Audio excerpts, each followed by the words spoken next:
बरं का मुलांनो, मी मंगला गावकर तुमच्यासाठी छान छान गोष्टी सांगते रोज. आणि माझं नवीन चॅनल आहे आजीबाईचा बेटवा, ते तुम्ही सबस्क्राईब करा. गोष्टी ऐका, मित्रमैत्रिणींना सांगा आणि लाईक पण करत जा. आता आजची जी गोष्ट आहे ना, त्या गोष्टीचं नाव काय आहे? ढवळ्या शेजारी. ढवळ्या शेजारी नाव आहे त्या गोष्टीचं, बरं का.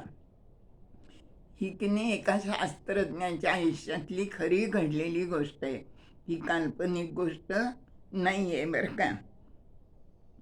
तर काय, अल्बर्ट आईन्स्टाईन नावाचा एक शास्त्रज्ञ होता, बरं का. लहानपणी त्याला शाळेची काही आवड नव्हती, शाळेत जायला त्याला आवडायचंच नाही, अभ्यास पण आवडत नव्हता. आणि जर्मनीत त्याचा जन्म झाला. त्यांच्या वयाच्या 15व्या वर्षी त्यांच्या वडिलांनी जर्मनीतून स्वित्झर्लंडला ते गेले. आणि तिथं गेल्यावर मात्र तो शाळेत जायला लागला आणि त्याला थोडीशी शाळेची आवड लागली. पण त्याला गणित आणि विज्ञान हे 2 विषय आवडायचे, बरं का. आणि तो त्याच्यावर खूप विचार करायचा आणि त्याला निरनिराळ्या कल्पना सुचायच्या आणि निरनिराळे तर्कवितर्क करून तो नवीन नवीन सिद्धांत मांडायचा. कुठली प्रयोगशाळा नाही, कुठली उपकरणं नाहीत, काही नाही, नुसत्या तर्काच्या आधारावर तो सगळे आपले सिद्धांत मांडायचा. मग लोक कसं मान्य करणार? लोक काही ते मान्य करत नव्हते ना. पण तो गणिताच्या आधाराने आणि विज्ञानाच्या कसोटीवरती आपले सिद्धांत सगळे सिद्ध करून दाखवायचं. शेवटी काय झालं, त्यांनी लावलेले शोध, गुरुत्वाकर्षण, गती, general relativity, special relativity, photo electrical effect आणि सापेक्षवादाचा सिद्धांत, हे सगळे शोध जगाने मान्य केले, बरं का.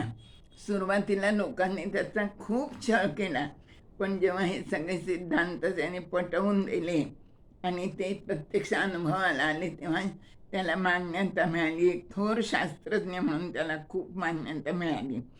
आणि नंतर मग तो इतका प्रसिद्ध झाला की जगभरात त्याला सगळीकडं व्याख्यानासाठी बोलवणं यायची आणि तो जायचा सगळीकडं आणि व्याख्यान पण द्यायचा.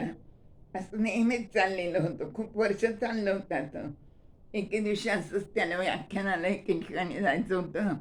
दुपारची 4ची वेळ होती आणि त्या दिवशी त्याला जरा सकाळपासूनच अंग मोडून आलं, अंग कसकस करता वाटायला लागलं, डोकं दुखायला लागलं आणि ताप येतो का काय असं त्याला वाटलं. मग तो आपल्या ड्रायव्हरला म्हणाला, अरे आज कसं करायचं म्हणे, आज काही व्याख्यानाला जाता येणार नाही, आपण व्याख्यान रद्द करूया का? तर त्याच्या ड्रायव्हरनी ते ऐकलं आणि तो म्हणाला, रद्द कशाला करता म्हणे साहेब, ते तुमच्याऐवजी मी व्याख्यान देतो म्हणे. तर आईन्स्टाईनला खूप आश्चर्य वाटलं. तो म्हणाला, तू काय व्याख्यान देणार आहे म्हणे, तुला कुठं काय येतंय आणि माहिती. तो ड्रायव्हर म्हणाला, हो इतके वर्ष झाले म्हणे साहेब, मी तुमच्याबरोबर येतो आणि रोज मी तुमचं व्याख्यान ऐकतो आणि ते ऐकून ऐकून मला सगळं अगदी पाठ झाले म्हणे. मी तुमचं व्याख्यान तुमच्याप्रमाणे छान व्याख्यान देतो म्हणे. आईन्स्टाईनने त्याला ते व्याख्यान त्याला म्हणायला लावलं, भाषण करायला लावलं. त्याने ऐकलं आईन्स्टाईननी आणि त्याने तंतोतंत अगदी आईन्स्टाईनसारखं सगळं भाषण केलं. मग आईन्स्टाईनला कल्पना सुचली की तो म्हणाला, आपण आता जिथं भाषण द्यायला जाणार आहोत तिथं तुलाही कोणी ओळखत नाही, मलाही कोणी ओळखत नाही म्हणे. तर असं कर, तू माझे कपडे घाल आणि तू आईन्स्टाईन हो आणि मी तुझे कपडे घालतो आणि मी काय होतो, तुझा ड्रायव्हर होतो आणि आपण मग तिथं जाऊ आणि तू व्याख्यान दे म्हणे. आणि असं त्यांचं ठरलं. त्याप्रमाणे त्याने आपली कपड्यांची अदलाबदल केली. आईन्स्टाईनचे कपडे त्या ड्रायव्हरने घातले, ड्रायव्हरचे कपडे आईन्स्टाईनने घातले आणि दोघंजणं गेले व्याख्यानाला गेले. व्याख्यान सुरू झालं. 1 तासभर अस्खलित व्याख्यान त्या ड्रायव्हरने अगदी दिलं, बरं का. आईन्स्टाईन पण चकित झाला त्याचं सगळं व्याख्यान ऐकून आणि टाळ्यांच्या कडकडाटात तो खाली बसला.